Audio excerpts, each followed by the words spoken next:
बिस्मिल्लाहिर्रहमानिर्रहीम। उम्मीद है तुसी सारे बखैर वाफियत होगे।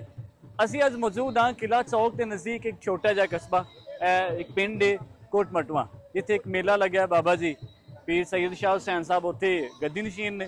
तो असी मेला तो उन्होंने विखाने आ। मेला सो के पंजाब का कल्चर है और पंजाब मेलियां तो बिना बिल्कुल ही अधूरा है। कबड्डी भी है लेकिन कबड्डी असी टाइम शार्ट होने की वजह ना शायद तुहानू ना विखा सकी, लेकिन बाकी तुहानू सारा मेला असी घूम फिर के विखाने आ। ढोल के उत्ते धमाल होंगी, लोगों का उत्थे मुजावरा की धमाल पाना, उस तो बाद पैसे उड़ाना, बच्चों का इंजॉय करना, ये सारा कुछ इस मेले का हिस्सा है। उम्मीद है तुसी इंजॉय करोगे। बच्चे आए ने इंजॉय कर रहे हैं, असी भी जाके थोड़ा वेने। आओ फिर चल रहे हैं।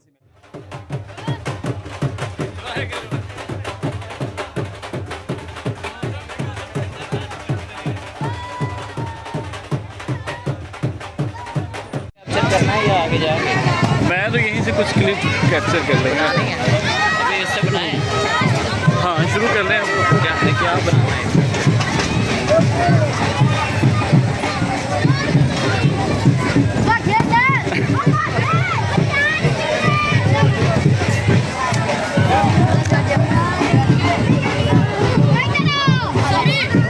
काटो फैर जवाना कट इंडिया लो करके कट जरा। ओ खैर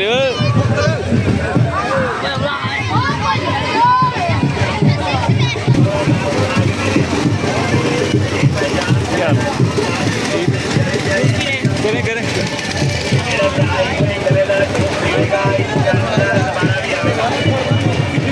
सब बड़े जान गए थे। मान भी आया हुआ है। आगे वीडियो च आगे कोई गल नहीं। मेले की हाल है? तू भी इतना ही है? सही है। आवे है भी इतना ही है। खजान दिया बोतना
जी मेला है कोट मटवा का। बहुत रश है, इसलिए ऑडियो तो बगैर ही इंजॉय करते तो देखने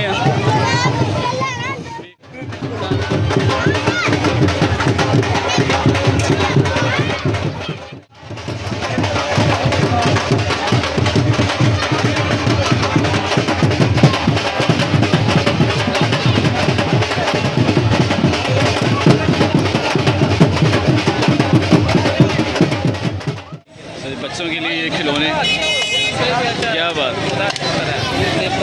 चलो